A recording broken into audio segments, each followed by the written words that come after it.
Hey everybody, it's me, Alex Garcia, aka The COG, coming at you as always from comicbookclique.com to bring you the best day of the week once again, because this is the second time I'm recording it, but I had audio issues the first time. Brand new comic book days upon us, guys. We got a fat stack of books and a trade paperback. Look at this thing. Okay, so let's get right into it. Let's talk about these books because World Cup is going on. I don't know if you guys know this. Let's start off in Marvel with Ultimate Endgame, number 5, the conclusion of Dennis Camp and Jonas Scharf and the Dodsons team up. Guys, this book has already been leaked all over the net from a few days ago. I enjoyed the ending. I totally understand if you don't. The whole thing with them announcing that the Ultimate Universe was ending when it was ending and how it's ending, and they fast forwarded. The Ultimate Universe was kind of doomed to begin with because of Donny Cates, not in a bad way. He got into a really bad accident, and that changed everything. So feel free to do research on that and check out why. And that's where we're at now. I'm fine with this ending, and it's not even really an ending because we got yet another ending. Ultimate Finale, number 1, done by everyone who's touched an Ultimate book in the last couple of years. And here we go. This pretty much has a epilogue, so to speak, and it also sets up what's to come. What's to come? Read the book, pick it up, oversized issue, but this was really, really fun to read. It was, coup de grace, goodbye, and sets up what's to come and what's even going on already. So many universes in universe.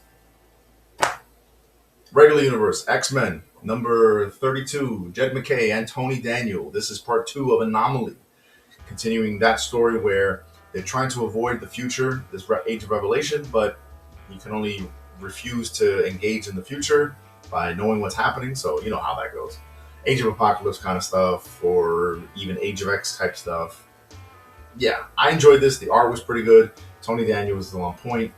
Jed MacKay knows these characters, and he also knows his limitations. Marvel. But we had some great Magneto moments in here, so if you've been enjoying it like me, don't miss it. A book I'm just jumping onto. Was able to get the back issues.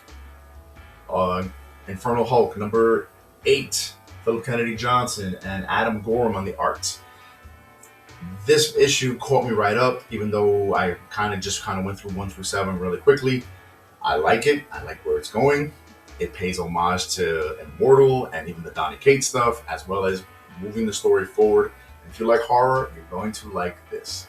So keep it going. Phil, I can't wait to see you at New York Comic Con along with a bunch of other people. Great stuff. Talking about just fun, wacky, great stuff. Ryan North and the interior is Francesco Mobili with a beautiful Alex Ross cover. Doom Quest number 2. Doom is going through time. Woo! And he's dealing with the Titanic, and now he's dealing with Prohibition. Need I say more? This is a book that's just out there because there's a Doomsday movie coming.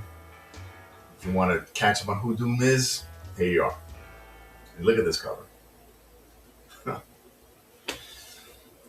Speaking of building universes, Chip Zdarsky's been building a new Captain America world. With Captain America number 12, this is part 1 of Hell's Angel. We have Cap. He's having to deal with, being in a coma and his soul being in hell. And hell is divided amongst Mephisto and Hela and everybody else who can get even a small piece of hell because, real estate everywhere, even hell, is out of hand. And Cap's like, we're going to resolve this. And it's Cap, so he probably will. And just in time probably to save the day in Avengers Armageddon. I'm a teacher. I like teachers.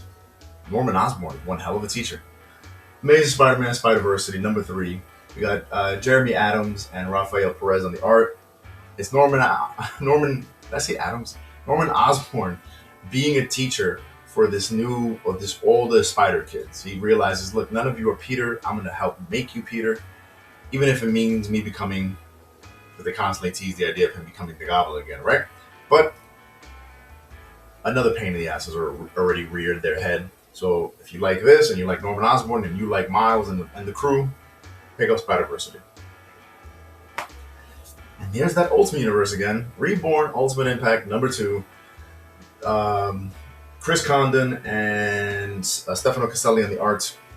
This continues the story of the origin boxes that have come over from the Ultimate Universe.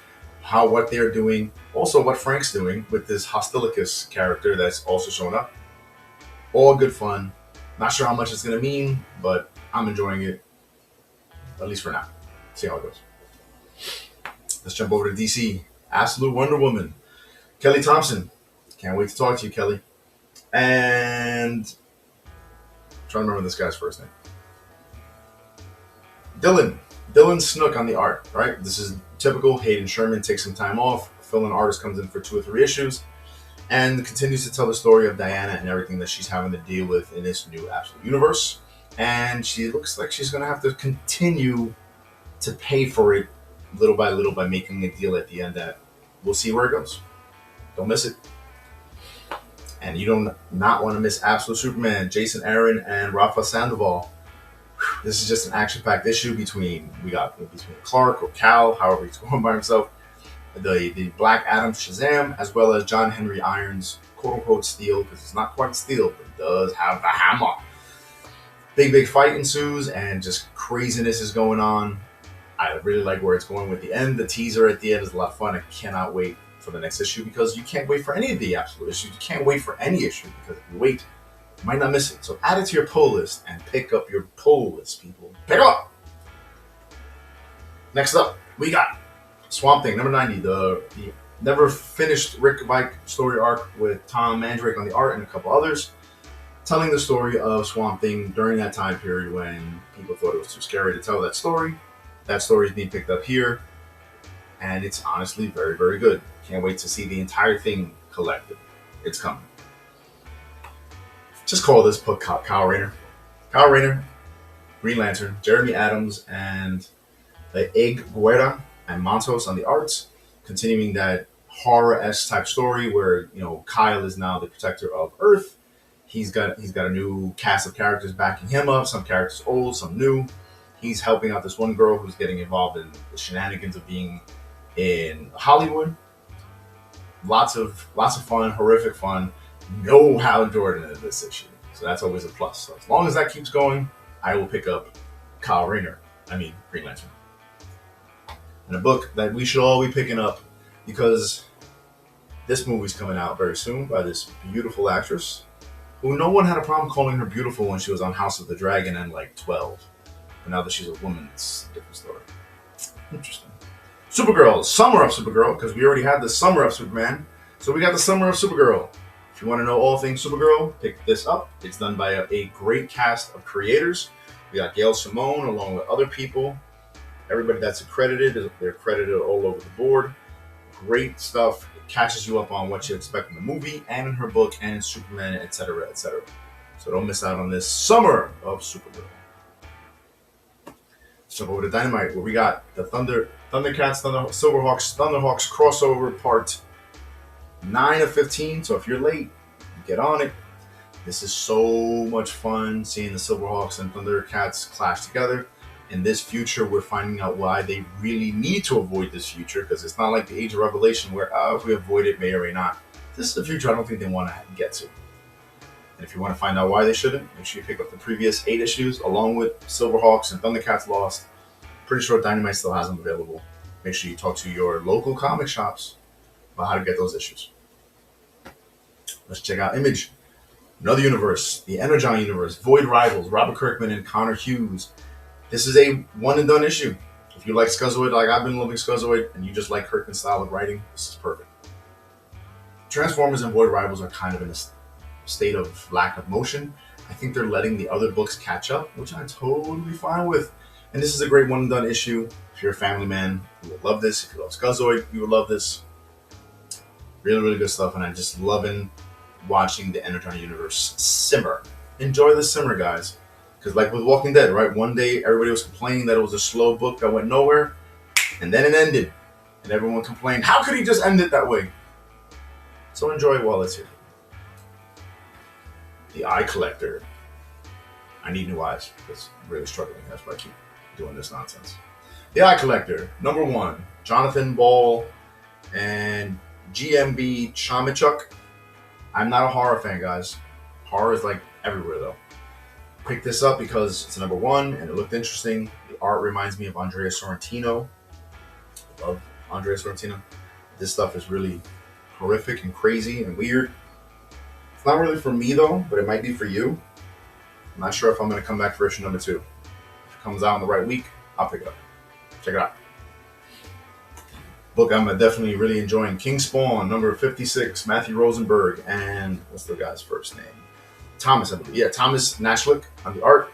This continues this new universe with Matty Rosenberg taking over from Todd McFarlane. Lots of fun. The artwork is crazy. The hero is not the hero you would think, but the art is nice. It's a kid who's kind of on the wrong side of the law, but it turns out he's not a bad kid. And then I'm going to just show you the spoiler because I don't care, because this is probably already over the net. Look who's finally shown back up. Al Simmons, rocking the crown. So if you're sleeping on Spawn, don't. Check it out. And a book that we got to have a long conversation with, along with Matthew Rosenberg, and now Brian Michael Bendis, Powers number 25. Powers 25, number 10. I'm still waiting on issue 8, 9 to show up. Picked up 10. This looks really, really good. We talked with Bendis about the first volume of this. It's really good, guys. Powers 25. Powers is back. Bendis is back, and he's got a lot of stuff cooking. We're going to talk to him again soon. Hopefully, I'll see him at New York Comic Con, along with everybody else. Powers 25, number 10. And I picked up this trade because I'm hyped for the new movie. We got Spider-Man Brand New Day coming out, and Spider-Man The Other is a huge influence, but not quite. There's a huge story behind the story on this with J. Michael Straczynski and what he really wanted to do with it and how it didn't happen, and hence we got the story we got. It's still not a bad story rereading it. Some people would say other. For $20, great price. You get 12 issues, and you get a little insight into the movie perhaps. And if you shop at the right store, you got a discount.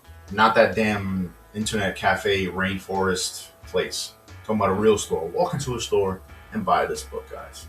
Buy all the books. And that's what we got here, guys. Make sure you're checking out comicbookclique.com for extensive interviews on everything I've talked about and more. I don't buy everything, I can't. But that reminds me, make sure you're checking out our Patreon, at CBC Clubhouse. You can help us pay for these books and everything else for less than a cup of coffee a month. Coffee nowadays costs like $12 a cup. So for $3 a month, you really, really help us out. If you want to help out some more, trust me, we ain't going to say no. So thank you as always, guys. Make sure you're checking us out on our Patreon, our X, our YouTube, everywhere. Instagram, even TikTok, I believe, nowadays. So thank you, guys. Keep print alive. Read more comics. See you next week.